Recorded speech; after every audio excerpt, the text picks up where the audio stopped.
Jesus Christ never ruled an empire. He commanded no army, owned no palace, and left behind no fortune. He spent most of his life in a small corner of the Roman world, surrounded by fishermen, farmers, the sick, and the poor. His public ministry lasted only a few years, and he died through one of Rome's most brutal punishments.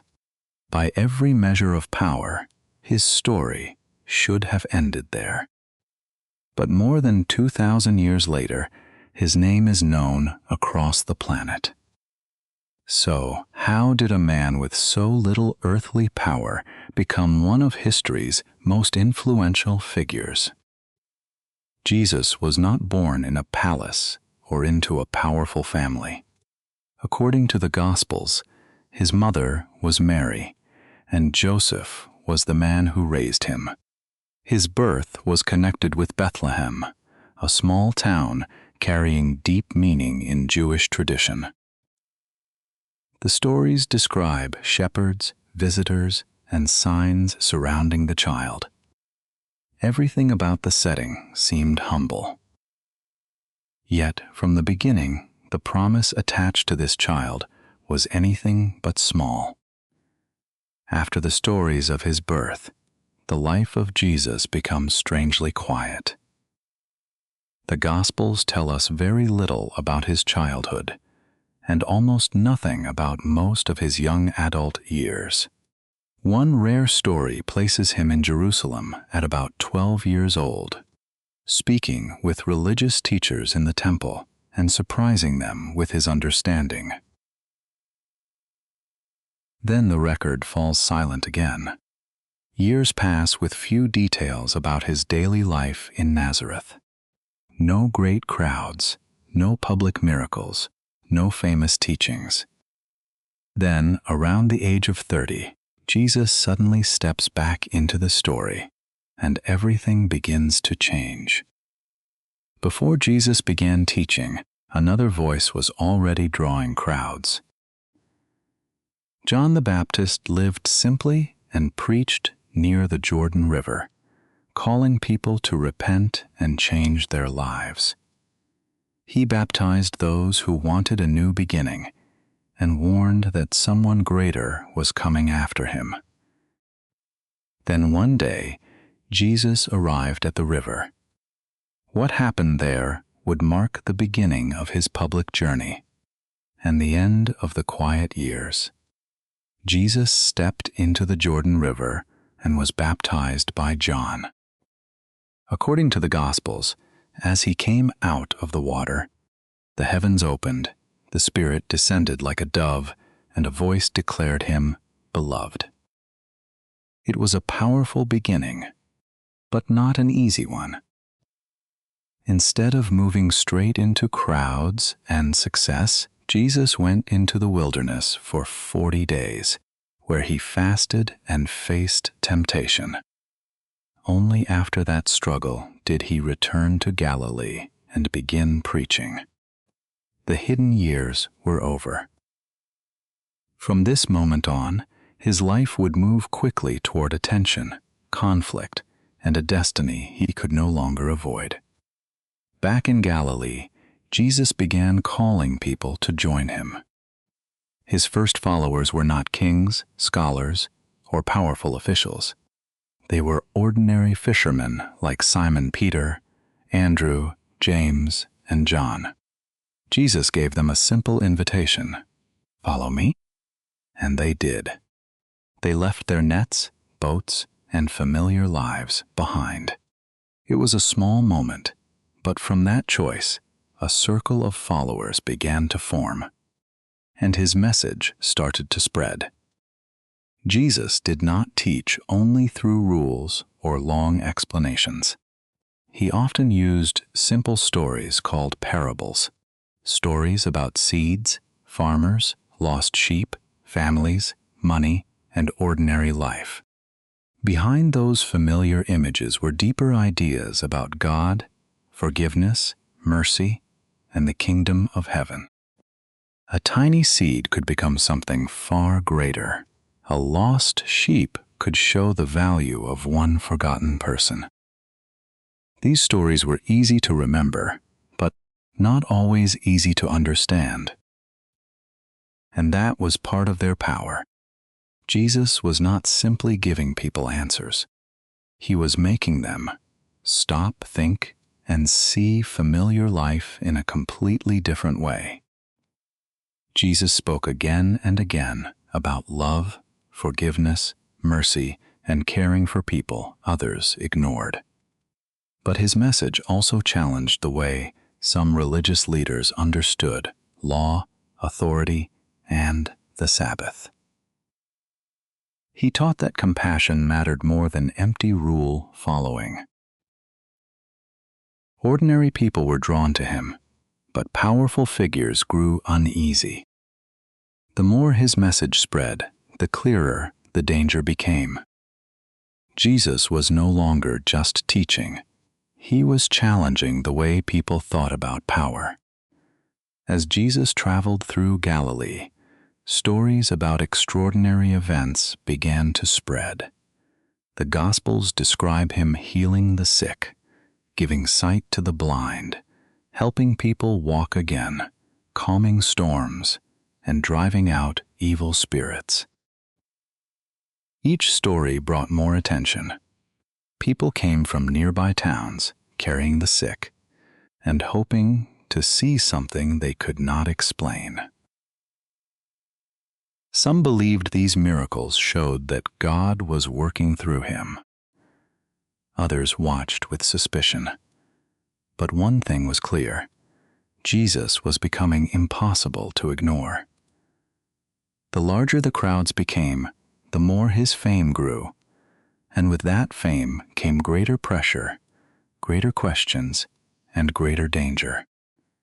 But the biggest question was no longer what Jesus could do.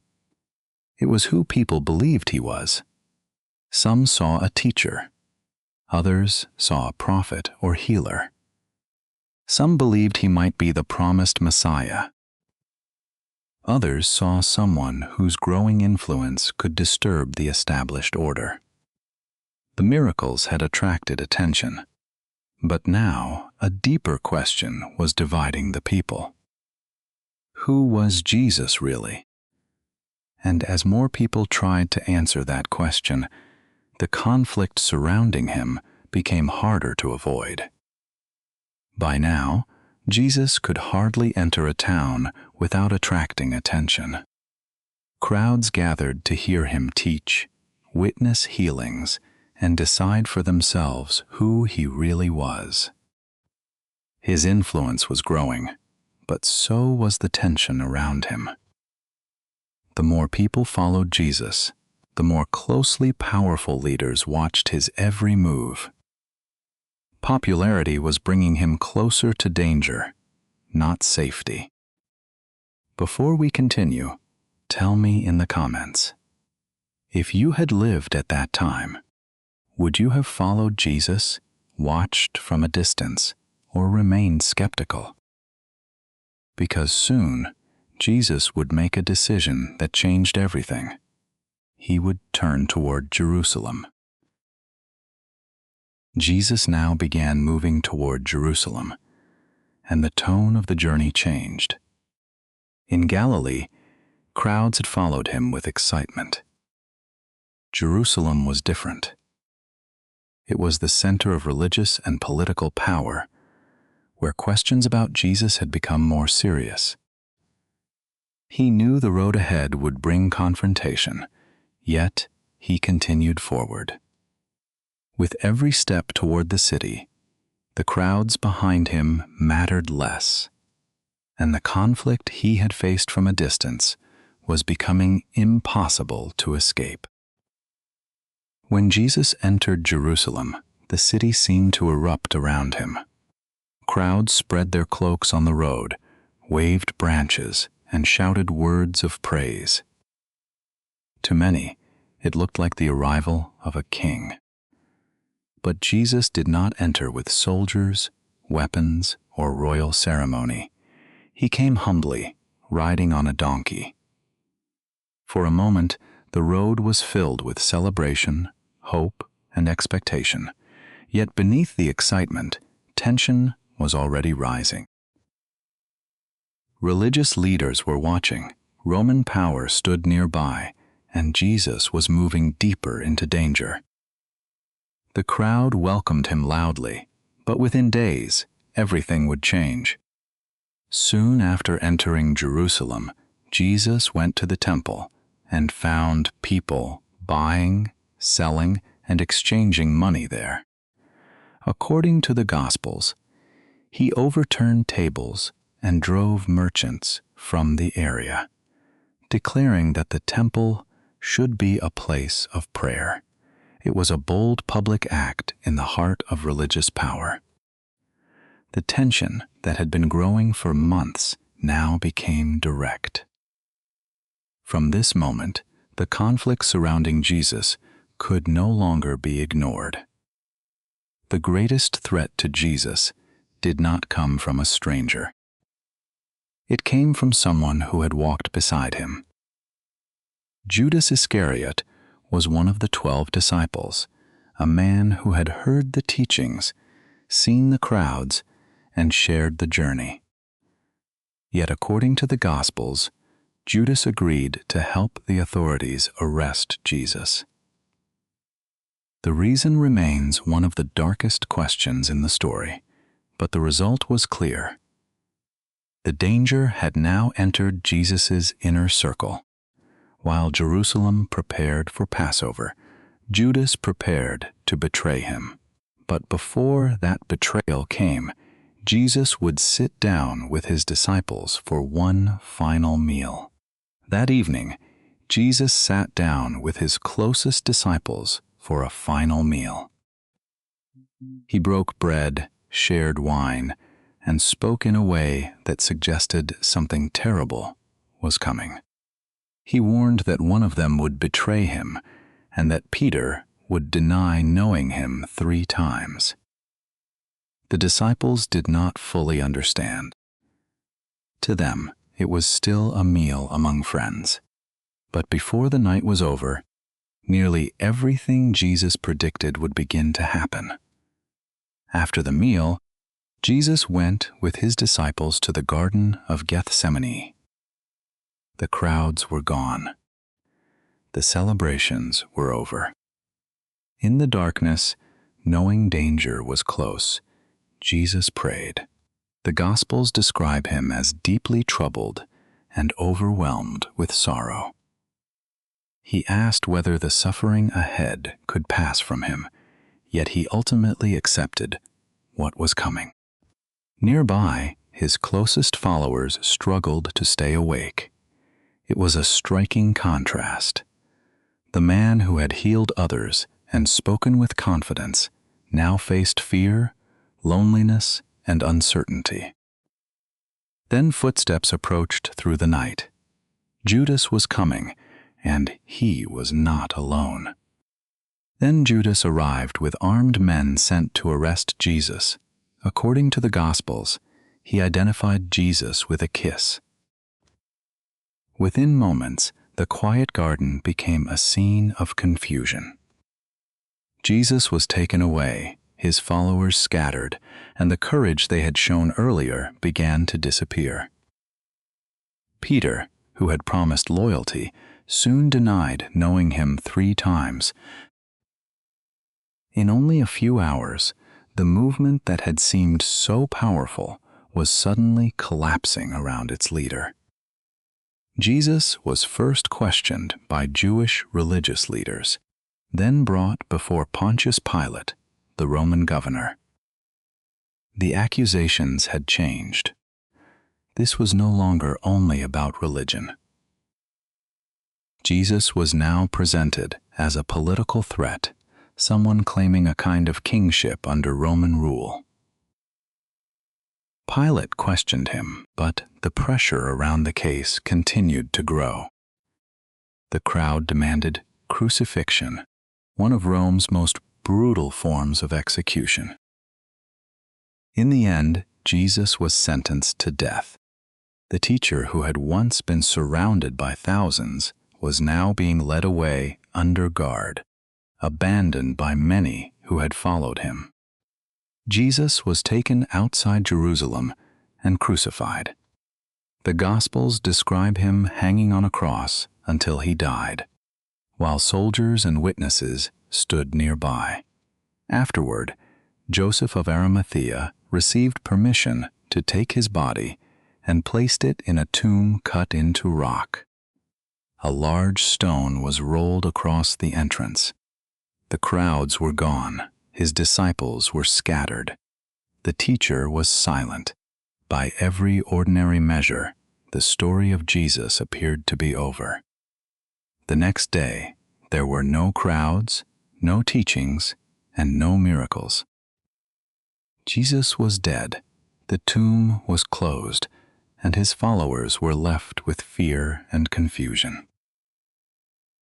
They had believed he was leading them towards something extraordinary, but now everything seemed to have collapsed. The man they had followed was gone. The promises they thought they understood suddenly made no sense. For one long day, there was only silence. No one knew what would come next. And if the story had ended there, Jesus might have been remembered as only another teacher whose movement disappeared after his death. Early on Sunday morning, several women went to the tomb where Jesus had been buried. According to the Gospels, they found the stone moved and the tomb empty. Soon, stories spread that Jesus had appeared alive to Mary Magdalene and later to other followers. The disciples who had been hiding in fear were suddenly facing something they never expected.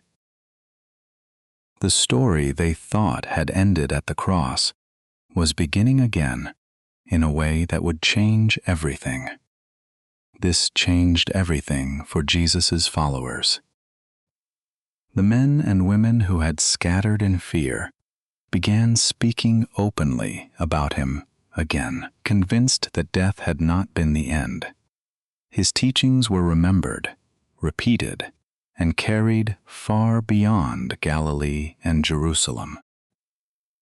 What had looked like complete defeat at the cross became, for his followers, the beginning of something much larger. The movement no longer depended on Jesus walking beside them.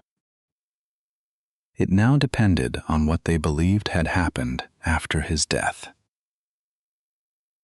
The frightened followers who had once scattered and hidden were no longer hiding. They had become the people who would carry his story forward.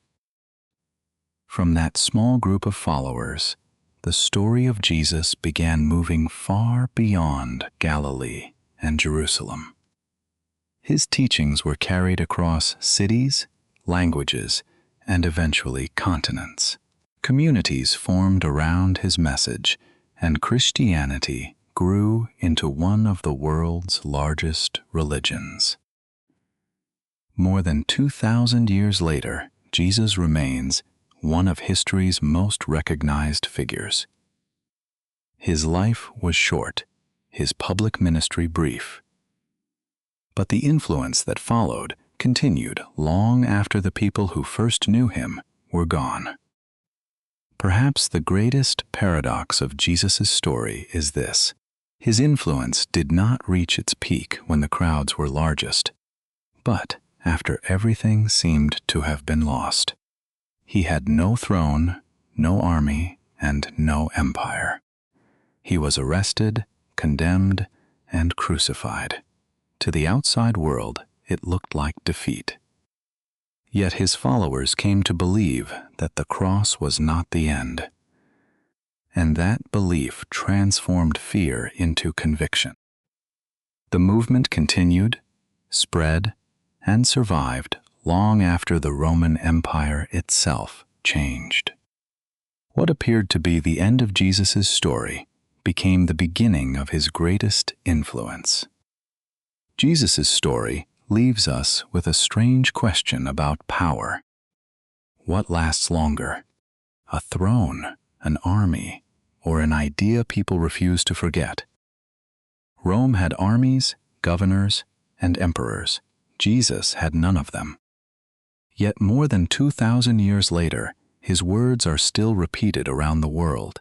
Perhaps influence is not always measured by what someone controls while they are alive, but by what continues after they are gone.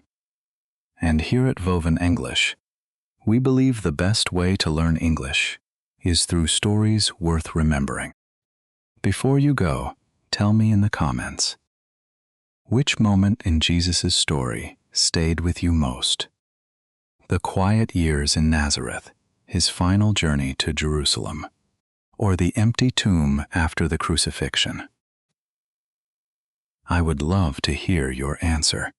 And if you enjoy learning English through powerful stories from history, subscribe and join us for the next journey. There are many more remarkable lives waiting to be discovered.